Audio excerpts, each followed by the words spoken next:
Do you weigh the importance of getting players rest? Oh, in a tournament like this? Yeah, you do. I mean, they had a day off yesterday, but you know, the starters, I would say maybe the top 7 players for Hungary, they played big minutes in the last 2 games. So they had a day off yesterday.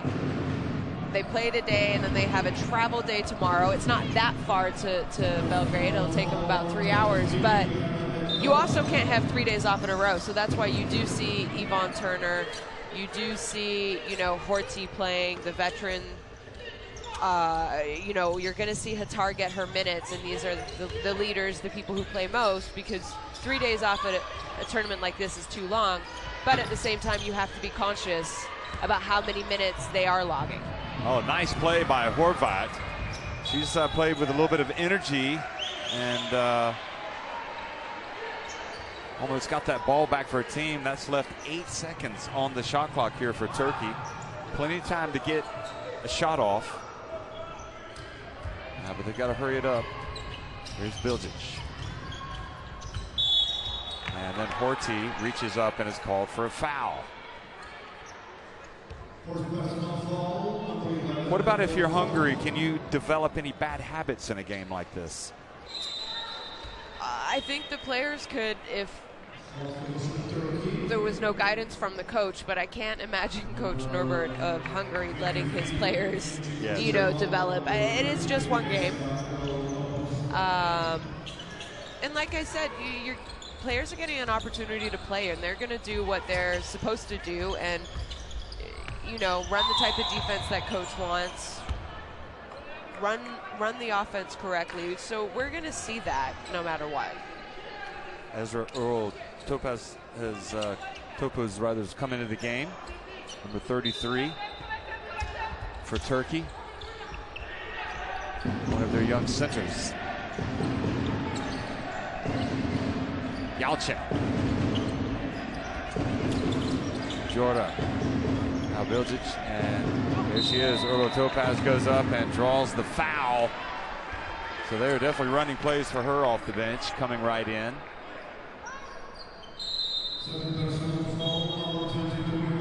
And again, she's a player who we saw last year in Tenerife at the World Cup, logging some minutes, and in this tournament, she hasn't. So, you know, Turkey has made a coaching change, and a lot of times new coaches come in and they see the value in different players and give different players the opportunity who might have played before for a different coach.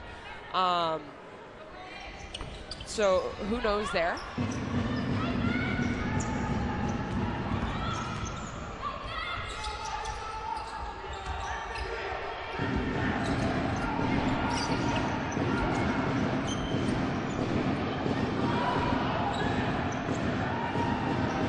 Launching another one from deep. Lelik off target, and Bilgic brings it up. Chalar right at the line, and nobody for Hungary. Well, Horty in the end just picked the ball up, but it looked like Turkey were going to beat them to the ball. And Turkey have been in this spot a few times in this tournament. They've had leads, and Horty goes up and scores.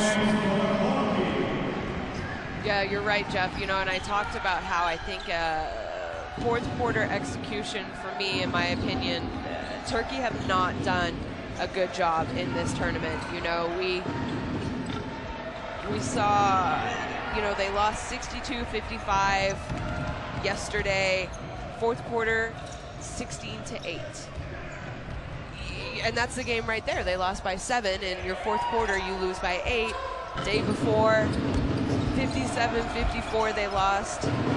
Fourth quarter was 17-21, and that's 21-17. So you see it, and really they're losing the fourth quarter. They're there in every other quarter. Well, Buztai hits the 3, and that ties it up at 19. And that was after a couple of offensive rebounds.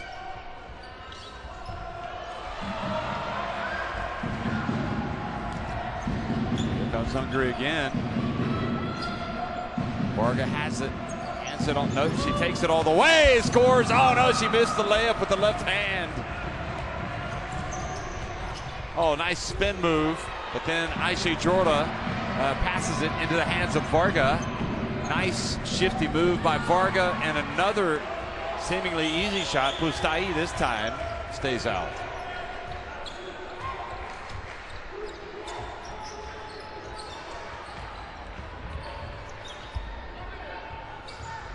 Bilgic for three, nope.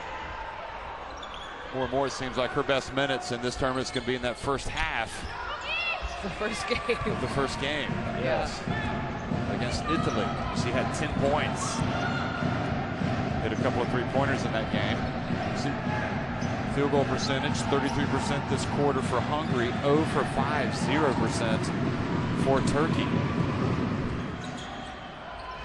Oh, the pass right into the hands of Bilgic, and she's going to lay it up and in. Oh, that'll improve the shooting percentage. Here you saw she almost picked the ball up again. You know, I think what she does a great job. She did have those 10 points in the first game off the bench. I think she maybe had a couple lucky threes because a few of them were late shot clock situations, but she brings a lot of energy for this Turkish team. She's just kind of a little fireball that comes in. She's not afraid of contact. She's not afraid to go up against anyone. That was an interesting sequence there from Oro Topaz. She misses that shot, but at the other end, her presence clearly affected Dora Horty's shot. You can see where her size could be a real factor for this Turkish team. Varga, meanwhile, drives in and again fails to hit the layup. Horty gets the rebound. Well, if you're going to have a tough day shooting the basketball, this is it for Hungary. This is the one to do it. Horvat. She's hit 1 3 today.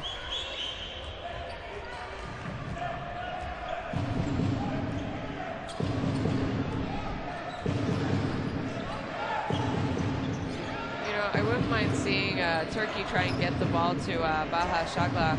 She has 6 points for them. She hasn't played a ton of minutes. Bilgic misses.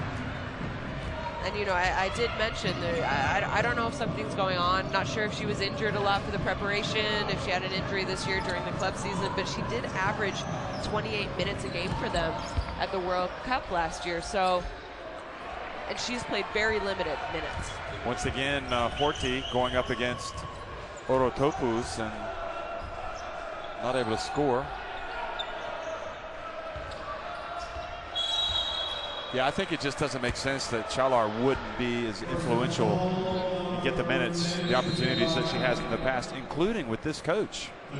Here she is, and you can see she takes the contact.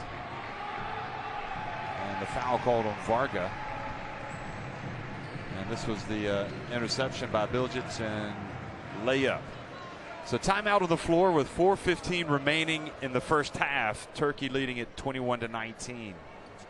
Ben kardeşim profesör müyüm ya? Ben sihirbaz mıyım arkadaşlar? Oy mola aldım. Yapacağınız yorulduğunuz zaman birazcık sınırlarınızı zorlamak, bir müdafaa, bir akıllı hücum gidip de saçma sapan hücum yapmak değil. Dobálják mellé, föntartjuk a védekezést, ne pattanó labda, és ha van esélyünk a megindulásra, ne habozzunk már. Érted? Mert egy csomó lehetőség van benne, hogy gyorsan játszunk. Ezzel a topúzzal játszani alsó posztot, az, aki most van fent alsó posztot. Ha nem jön vissza, akkor is, mert kell. You know, they're just being a little bit more aggressive than this Hungarian team, and that's why we're seeing them get to the free throw line. They're shooting a good percentage from the free throw. And you know, like we said, Hungary know they're advancing. I think Turkey, if anything, have something to prove to basketball fans around the world. They're fans that have come all this way to see them.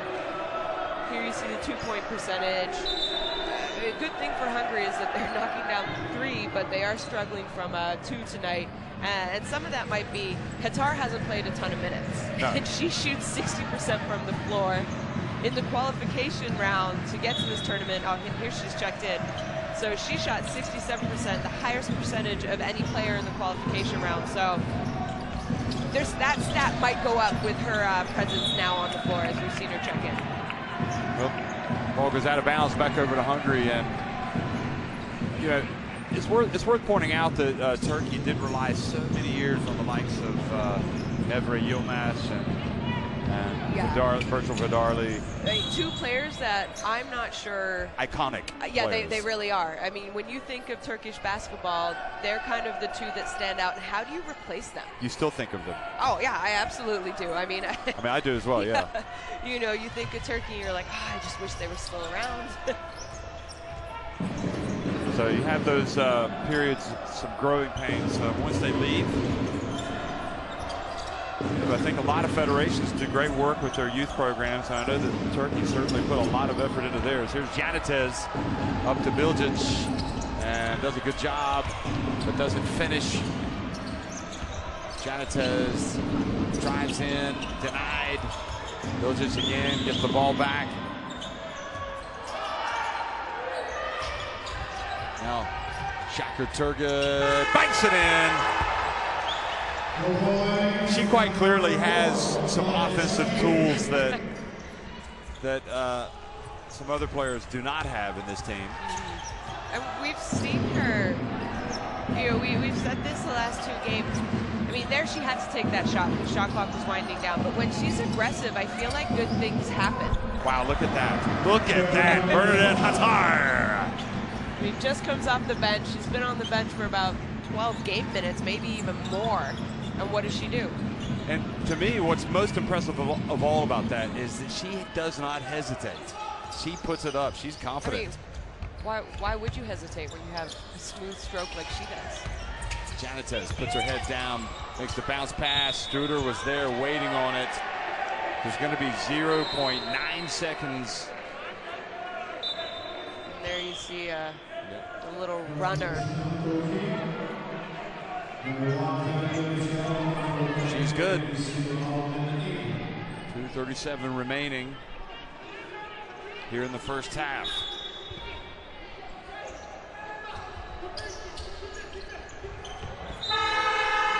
And Hattar's defense knocks it out of bounds and gets it back for Hungary. And you know, I think that's a perfect example of how I believe this Turkish team is incredibly inexperienced. There was 0.9 seconds left on the shot clock. Yeah. It's basically, it's a tip. It's a catch and shoot real fast. What they ran an out of bounds. They didn't run anything that was going to get you a quick shot attempt. I mean, what, you know, like whose responsibility is it? It's the coach, the leader on the floor at the time. You huddle and you say, oh my goodness, did you see that, Shona Thorburn? Bernadette Hattar is taken over. I mean, that was like, get out of my way, I'm coming right at you. But you're right about Turkey. They need to have a better idea of the circumstances. I mean, I'm not sure they even knew that there was 0.9 seconds on the clock. I don't know. It didn't look like it because they didn't run a play. Boy, I'll tell you what. We've seen some good action here with Shakir Turgut hitting that shot at the end of the shot clock, and now Hattar going down and hitting the jump shot, and then backing her way up and just powering her way up and in. And I think Norbert Sakay is kind of grinning over there on the Hungarian bench. You can't see him, like a Cheshire cat, because he knows he has arguably the hottest player in this group on his team, and he's starting to realize he's got real possibilities with Bernadette Hattar. But Shakir Turgut goes to the line, does her business, and puts Turkey back up by 2.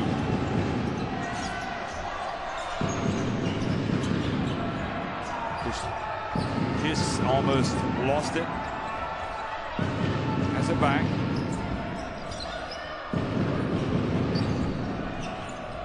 Now the long one from Struder, her second of the game. And Hungary back in front.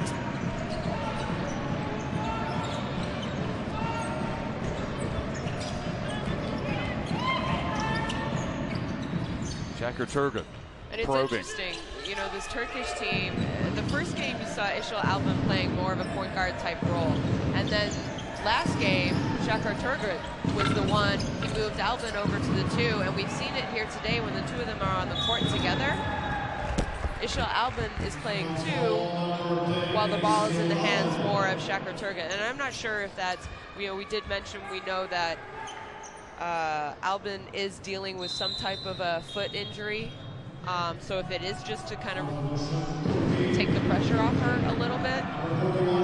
Or maybe they're looking at the future and they're saying, okay, we need to have someone after Isha Albin decides to step away. Shakir Turgut, you might be our next leader, our next ball handler moving forward. Another foul has been called. Well, Ishal Albin is 33 years of age now. And Shakir Turgut is 25. Timeout Turkey with 1 minute remaining in the first half. Niye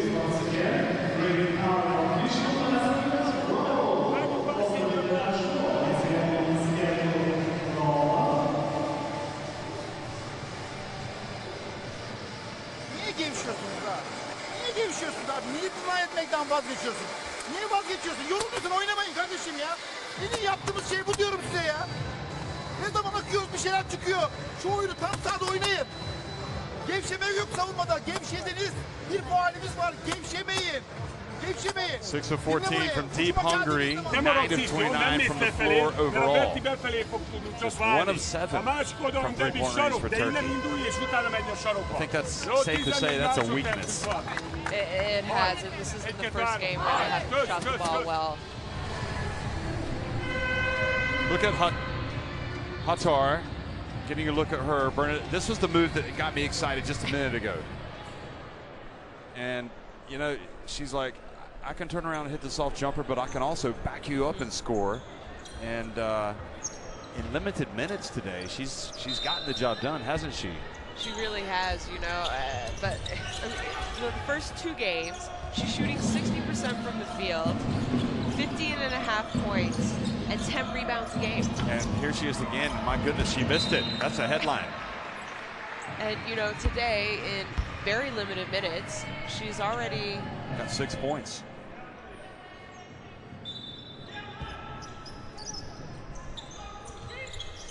And this is, you know, what I love is she does play in Chopin. She has for the last few years. So she, nice block by Janitez there on Struder. You know, Hattar, she plays in Chopin, so she's been to the EuroLeague Women's Final Four the last 2 years. But she plays very limited minutes. She only averages around 9 minutes a game, just over 2 points. And I think it's what is great for me is that she has come out, not having played a whole lot this last pro season with Chopin in Hungary. And wow, has she proven that she can play. And I can tell you that coaches are taking notice of this. Yeah. They'd be silly. They'd be not doing their due diligence if they weren't. Yes. You mean coaches meaning in this tournament? No, but also her pro coaches. Right. You know, moving forward, I can see her just from her performance so far early on in this tournament. I think she's going to get more of an opportunity next year on her pro team. Well, she should. 8 fast break points for Turkey, 14 from the bench. Asena buradasın. That last basket from Turkey was from Ayse Jorda. Chia buradasın. Baskı deny ediyorsunuz. Pastan sonra double team'e gidiyorsunuz. Senin top çalmaya, ışıl top çalmaya oynuyorsunuz.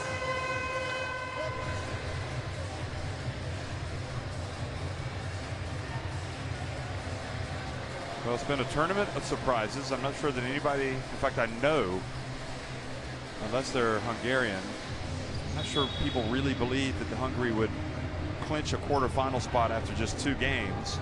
I'm not sure how many people gave Montenegro a chance to win today against the Czech Republic by 13 points to clinch a spot in the qualification for the quarterfinals over the Czechs. The Belarus game, Belarus-Belgium. Yeah, Belarus upset Belgium, certainly on recent form. And, you know, first day of competition in our first game, Jeff, you and I talked about it. I said, really, in Group C, I don't know who's going to finish 1, 2, 3, 4. And had I had to make a bet, I probably would not have bet on Hungary finishing first. The ball goes out of bounds. Hungary will take 2 seconds off the shot clock.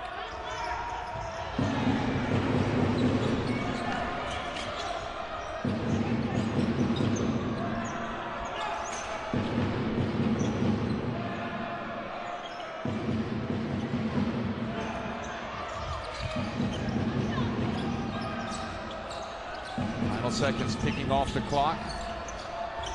Yalchin for three. And that's how it finishes. Altar, I think, gets another rebound. So, we've got a close game. That's the way it goes in this group. 27-26, Turkey on top of Hungary at halftime.